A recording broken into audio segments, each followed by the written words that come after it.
Hello friends. मैं आपसे एक बहुत ही मेरे लिए इम्पोर्टेंट चीज़ शेयर करना चाहती हूँ और वो है एक बीमारी जिसको अस्थमा कहते हैं। अस्थमा से मैं बहुत सालों तक लड़ी हूँ, लेकिन आज की डेट में मुझे कोई अस्थमा नहीं है। मैं एकदम नॉर्मल आदमी की तरह से सारी ज़िंदगी जी रही हूँ।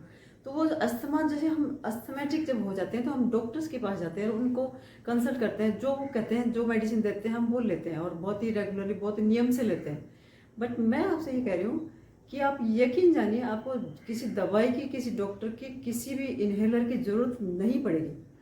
तो अगर आप सच्ची मुच्ची में, अगर आपको अस्थमा है और इससे निजात पाना चाहते हैं, किसी डॉक्टर के पीछे पीछे भागने की बजाय, तो मेरे साथ बने रहिए।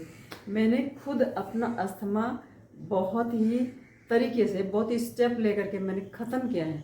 और आज ऐसा नहीं है, कुछ भी मैं करती हूँ नॉर्मल करती हूँ।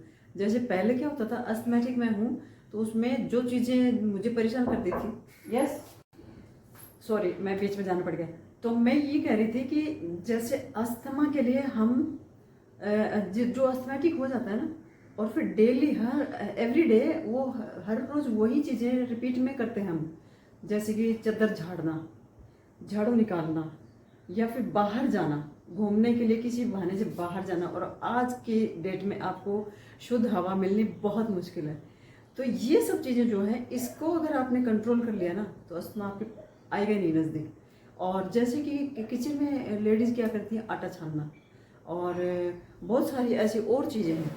जैसे कि जो अस्थमा वाला जो पेशेंट बन जाता है, पेशेंट उसको चद्दर जो होती है उसको कभी भी झाड़ना नहीं। या जैसे कुछ लोग ना ब्लैंकेट बिछा लेते हैं, उसमें जो वूलन का होता है वो तो इतनी ज़्यादा डस्ट खींचता है। तो चद्दर को हम क्या करते हैं, बेड बनाते हैं तो उसको ऐसे ऐसे ऐसे साफ करके उसको और ऐसे झटक के उसको कहते हैं हमारा बिस्तर बन गया। कभी नहीं करना, कभी नहीं करना। ये आप रूल बना लेंगे ना तो आप देखेंगे कि कितना चेंज आ गया है आपके शरीर में, आपकी लाइफ में। और झाड़ू तो बिल्कुल नहीं निकालना। डस्टिंग करते टाइम आप गीला कपड़ा लेकर के डस्ट करेंगे उसको, पूरे कमरे, कुछ भी चीज़ हो। खासतौर से बुक्स वगैरह होती है उसको हम फट फट फट मारते हैं, वो नहीं करना है। तो इस तरह की बहुत सारी और भी चीज़ें हैं जो कि मैं आपसे शेयर करने वाली हूँ नेक्स्ट वीडियो में। बट एक चीज़ मैं आपसे आज शेयर करना चाहती हूँ जो कि है जल नीति, जो अस्थमा के लिए बहुत ही रामबाण दवा है। ये जो लोटा है जिसमें आगे से ये पाइप होता है और इसको हम थोड़े से लुकवार्म वाटर से भर लेते हैं। उसमें एक चुटकी हल्दी और 2 चुटकी नमक और 2 ड्रॉप नींबू के डाल करके छलनी से उसको छान करके इसको भर लेते हैं।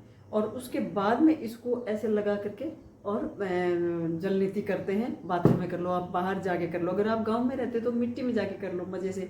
और इस जल नीति को अगर आपने ठीक तरीके से, प्रॉपर तरीके से किया ना, तो इसका रिजल्ट इतना ज़्यादा अच्छा आता है कि आपको गले में, जैसे कुछ लोगों को खांसी रहती है, जो जोर से बोल देंगे तो खांसी आएगी, हंस देंगे तो खांसी आएगी, और खांसी आएगी। कुछ दूध दही नमक कुछ खा लिया खांसी आएगी, कुछ भी ऐसी चीज़ खा ली तली भी खांसी आएगी।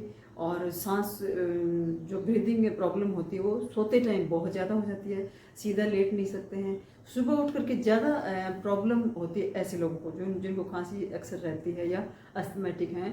वो ख़ास तौर से सर्दियों के टाइम पे वो ऐसे लोग बहुत परेशान रहते हैं। सुबह सुबह कई देर तक खांसना पड़ता है उनको, सांस नॉर्मल करने के लिए उनको बहुत कुछ करना पड़ता है। ये सारी चीज़ें हैं जो कि मैंने जब किया है ना ये, और आज के डेट में मुझे कोई भी चीज़ का परहेज रखने की ज़रूरत नहीं, जो कि मुझे पहले रखना पड़ता था। जैसे कि दही, खट्टा दही, ठंडी चीज़ें, और जैसे कि आइसक्रीम है, तली हुई चीज़ें, या कोई चीज़ खा ले उसके ऊपर ठंडा पानी नहीं पी सकती। इस तरह की चीज़ों का मुझे बहुत परहेज करना पड़ता था। और बाहर जाऊंगी तो सांस चढ़ जाएगा और बोल नहीं पा रहे हैं, घुटन हो रही है।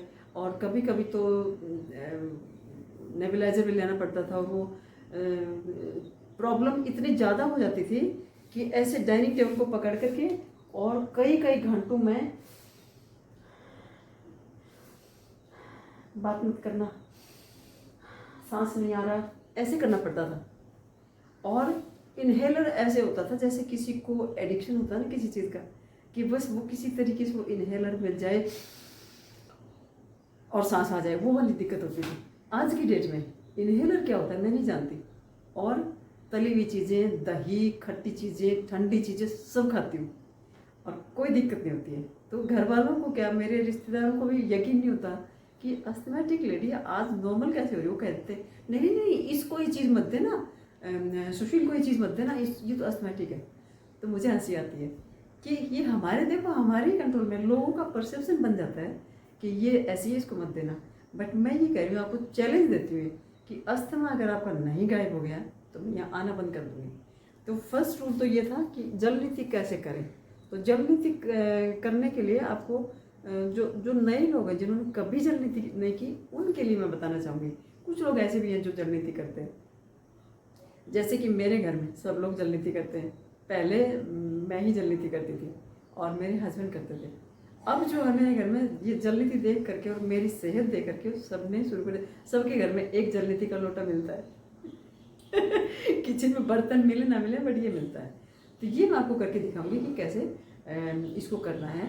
और जब इसको करेंगे ना तो थोड़ी सी सावधानी बरतनी, जो फर्स्ट टाइम कर रहे हैं। जैसे कि जब ऐसे करते हैं तो यहाँ गर्दन में थोड़ी इचिंग ऐसे जलन जैसी होगी, क्योंकि जो पुराना सामान नाक के अंदर गले में जमा हुआ है वो निकलने में तंग करेगा। खास नहीं, हल्की सी जलन होगी, ऐसे मार लेना, एकदम नॉर्मल हो जाएगा। और इसको अगर आपने शुरू कर दिया ना तो डॉक्टर को आपको बाय बाय करना पड़ेगा।